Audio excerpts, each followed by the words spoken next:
હવે સ્વાધ્યાય 3.2 દાખલા 1 નું આપણે ચોથું બાકી રાખ્યું હતું. ફરી પાછું a આપણે લખી લઈ. આ 2 4 3 2 પછી b 1 3 -2 5 c -2 5 અને 3 4.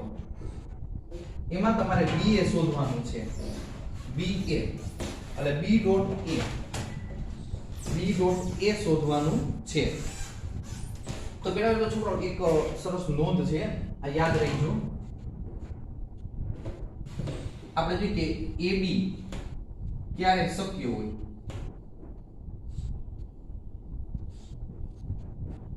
ક્યારે શક્ય હોય તો અહીંયા આ પેલો ઘટક હોય ને, પેલો ઘટક a, તો a ના સ્તંભની સંખ્યા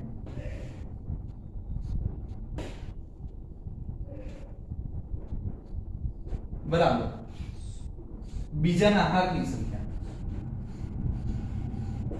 જો સરખી હોય ને, a ના પેલાના સ્તંભ અને બીજાની હારની સંખ્યા સરખી હોય એટલે b ના હારની સંખ્યા સરખી હોય તો ab a ડોટ b ગુણાકાર શક્ય છે. જો બેની સ્તંભની ને હારની સંખ્યા સરખી ન હોય ને તો ગુણાકાર શક્ય નથી. તો અહીંયા આપણે પેલા વિચારી લઈએ. જો આ b b 1 3 -2 5 a આ 2 4 અને 3 2 જો ગુણાકાર તો b ના સ્તંભની સંખ્યા, જો b ના સ્તંભ કેટલા 2 અને a છે એના હારની સંખ્યા તો e 2, તો આના સ્તંભની સંખ્યા છે એટલી જ આની હારની સંખ્યા છે. તો આપણે કહી શકીએ b ડોટ a શક્ય છે. b ડોટ a શક્ય છે. આ ખાલી સમજવા માટે છે, યાદ રાખવાનું. આ ઘણીવાર તમને કામ આવશે. બરોબર છે, આ યાદ રાખજો ખાસ. હવે આપણે આનો ગુણાકાર કરીએ. ફરી પાછું જો ગુણાકાર, પેલી હાર પેલો સ્તંભ, પેલી હાર બીજો સ્તંભ. હારને છે ને સ્તંભ વડે ગુણીને જવાનું, ઘટક બનાવતા જવાનું. તો જો આને કઈ રીતે લખવાનું, પેલી હાર પેલો સ્તંભ, તો પેલા ઘટકનો પેલા ઘટક સાથે ગુણાકાર, વચ્ચે પ્લસ બીજા ઘટકનો બીજા ઘટક સાથે ગુણાકાર. રેડી? હવે પૂરું થઈ ગયું. અહીંયા તગડો એટલે હવે નીચે કઈ છે નહીં. હવે પેલી હાર અને આનો બીજો સ્તંભ, પેલા ઘટકનો પેલા ઘટક સાથે એટલે 1 અને 4, વચ્ચે પ્લસ જ લેવાનું. અહીંયા 3 અને 2. બરોબર? આ હારનું પૂરું થયું. અહીંયા હવે બીજી હાર ઈ જ રીતે, બીજી હાર પહેલો સ્તંભ, બીજી હાર બીજો સ્તંભ. તો અહીંયા -2 લેવાના, -2 + 2 સોરી, અને અહીં 3 અને 5 લેવાના, 5 અને 3. બરોબર? જો 2 -2 2 અને 5 3 પ્લસ વચ્ચે -2 4, બીજો સ્તંભ લેવાનો, -2 4 પ્લસ 5 2. રેડી? તો હવે 2 1 2 3 તેરી 9. રેડી? પછી અહીંયા 4 1 4 અને 3 2 6 માઈનસ પ્લસ માઈનસ 2 2 4 એટલે -4, 5 તેરી 15, પછી અહીંયા -8 અને +10. તો આનું સાદું દઈ દેવાનું. મેન આ એક જ ઘટક છે. આ તો તમને આવડવાનું છે, ગુણાકાર, સરવાળા, બાદબાકી. 11 પેલો, 9 ને 2 11, 6 4 10, 15 માંથી 4 એટલે 11 અને 10 માંથી 8 એટલે 2. આનો આન્સર થયો. મેન ઘટક આ છે. આ એક આવડી ગયો ને એટલે તમને બધું આવડશે. મેન ઘટક એક આ ગુણાકાર વાળો. પેલી હાર પેલો સ્તંભ એટલે પેલો ઘટક, પેલી હાર બીજો સ્તંભ એટલે બીજો ઘટક, બીજી હાર પેલો સ્તંભ એટલે આ પેલો ઘટક, બીજી હાર બીજો સ્તંભ એટલે બીજો ઘટક.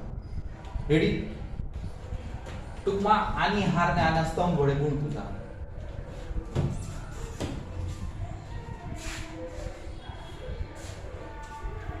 જોઈ લીધો વ્યવસ્થિત? હવે આપણે જોઈએ કે મુખ્ય દાખલા number 2.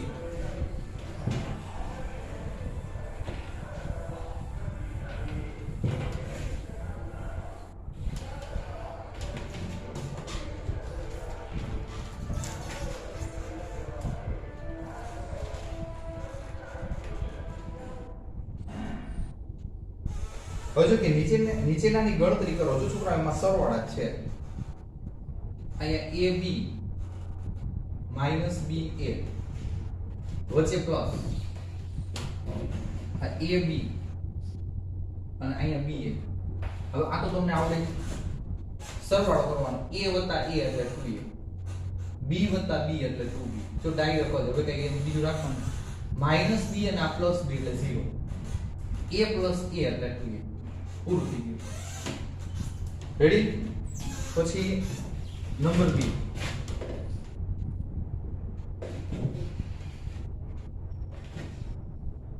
a square plus b square a square plus c square આ b square plus c square અને a square plus b square વચ્ચે પ્લસ છે 2ab minus 2ac 2bc minus 2ab. બરોબર? તો અહીંયા બાળકો જો સરવાળો તો કરવાનો છે પણ અહીંયા છે ને 2ab છે ને આ 2ab આની સાથે સરવાળો થશે. 2ab એ પ્લસ છે તો વચ્ચે ગોઠવજો. હું કામ મને તમને હમણાં ખબર પડશે. અહીંયા 2ab અને આ b સ્ક્વેર. જો a સ્ક્વેર b સ્ક્વેર છેલ્લે જવા દેવાના 2ab વચ્ચે ગોઠવી દેવાના નિશાની સાથે. તો એ જ રીતે અહીં 2bc છે ને આની વચ્ચે ગોઠવી દેજો. b square 2bc c square. હવે માઈનસ 2ac વચ્ચે ગોઠવો. a square 2ac c square. Minus 2ab વચ્ચે ગોઠવો તો a square 2ab b square. હવે આ પૂર્ણ વર્ગ પદાવલી થઈ ગઈ બાળકો. જો a b હોલ વર્ગ સ્ક્વેર આનું વિસ્તરણ કરશો એટલે આવશે. આ પણ પૂર્ણ વર્ગ પદાવલી. જો b c હોલ વર્ગ સ્ક્વેર આ પણ પૂર્ણ વર્ગ પદાવલી.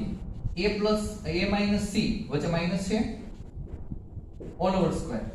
પછી આ પણ પૂર્ણ વર્ગ પદાવલી છે a સ્ક્વેર b સ્ક્વેર એટલે a b હોલ વર્ગ સ્ક્વેર. બરોબર? આ રીતે આપણે જોઈએ કે આન્સર આવે છે. એકદમ સહેલું છે. બરોબર? હવે છોકરાઓ એમાં દાખલા નંબર 3 અને 4 છે. 3 અને 4 એ હોમવર્ક માં દઉં છું, યાદ રાખજો. બરોબર છે? એમાં 3 છે એ 3x3 છે. એમાં કાઈ નહીં, સરવાળો બાદબાકી કરવાનું જે કાઈ થતું હોય. પછી 4 માં છે એ આપણે જોઈએ કે તમારે નિત્યસમ બની જશે. sin2 + cos2 = 1 લખી નાખવાનું. બરોબર? cos2 + sin2 તોય 1. દાખલા નંબર 3 આપણે જે કે ગુણાકાર કરો. આ દાખલા છે એ મહત્વના, થોડા પ્રેક્ટિસ માં કેવા છે. બાકી સરવાળા બાદબાકી તો તમને આવડશે.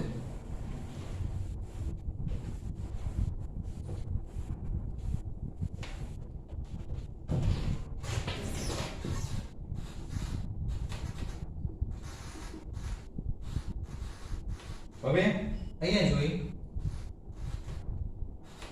a b minus b a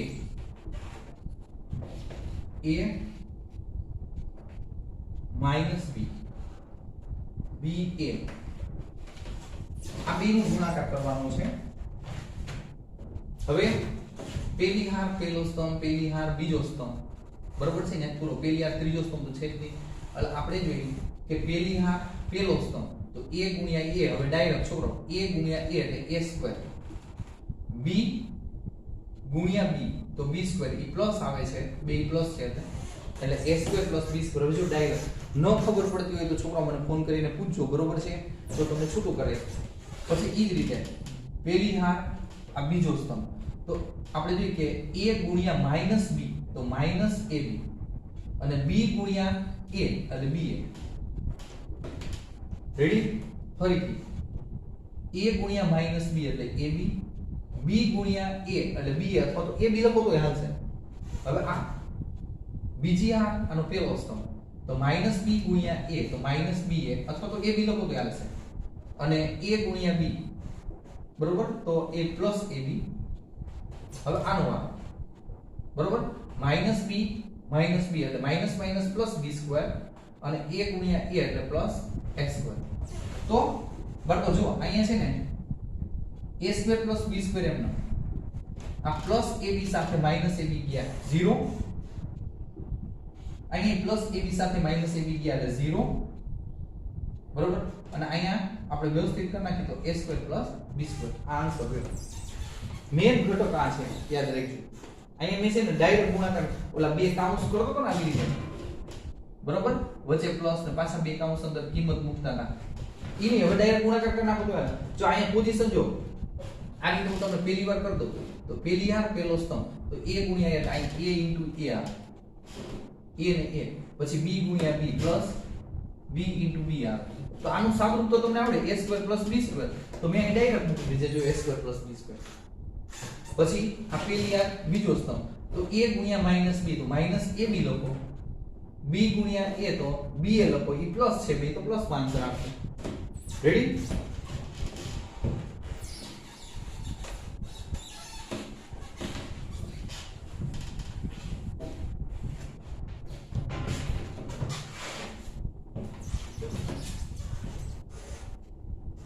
number 2 આપણે જો કે દાખલા નંબર 3 નું બીજું આપણે તમને આપ્યું છે એક સ્તંભ આપ્યો છે 1 2 3 પછી હાર આપી છે 2 3 4.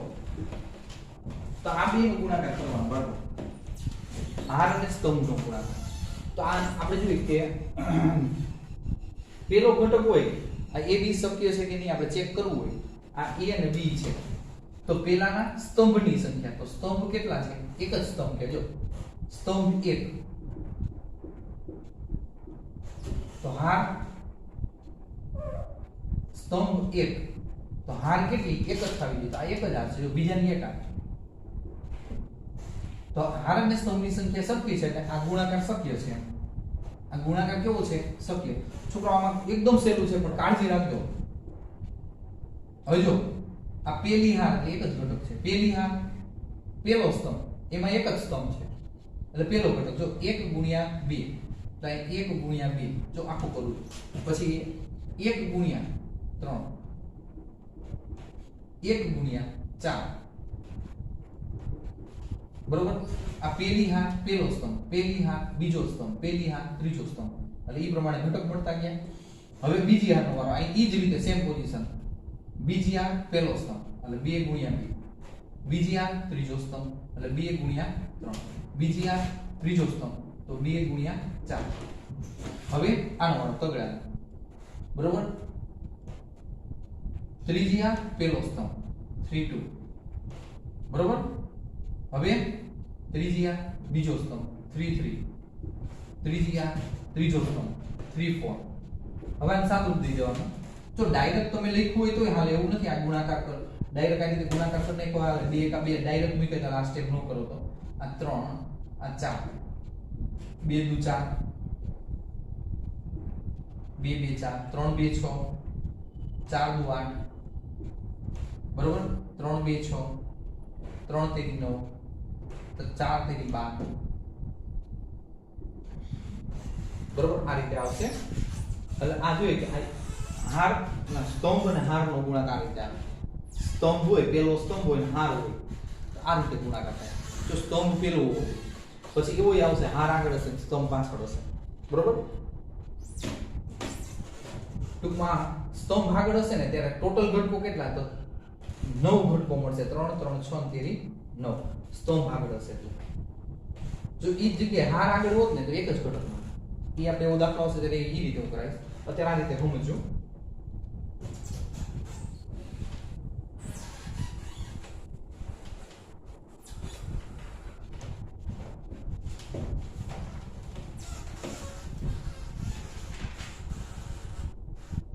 Number 3 1 minus 2 2 3 1 2 3 બીજો શ્રેણી છે એમાં 2 3 1.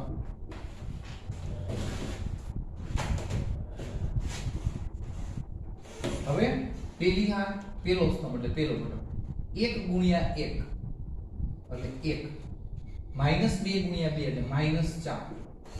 રેડી? આ પેલી હાર બીજો સ્તંભ તો 1 ગુણ્યા 2 2 -2 ગુણ્યા 3 એટલે -6. પેલી હાર ત્રીજો સ્તંભ તો 1 ગુણ્યા 3 એટલે 3 -2 ગુણ્યા 1 એટલે -2. હવે આપણે જોઈએ કે બીજી હાર પહેલો સ્તંભ તો 2 ગુણ્યા 1 એટલે 2 એકા 2, 3 ગુણ્યા 2 એટલે 6 પ્લસ આવે છે. બીજી હાર બીજો સ્તંભ તો 2 ગુણ્યા 2 એટલે 4, 3 ગુણ્યા 3 એટલે 9. બીજી હાર ત્રીજો સ્તંભ તો 2 ગુણ્યા 3 6, 3 ગુણ્યા 1 એટલે 3 એકા 3, -3 -4 1 6 8 થશે, 13 થશે, 6 ને 3 9 થશે. રેડી?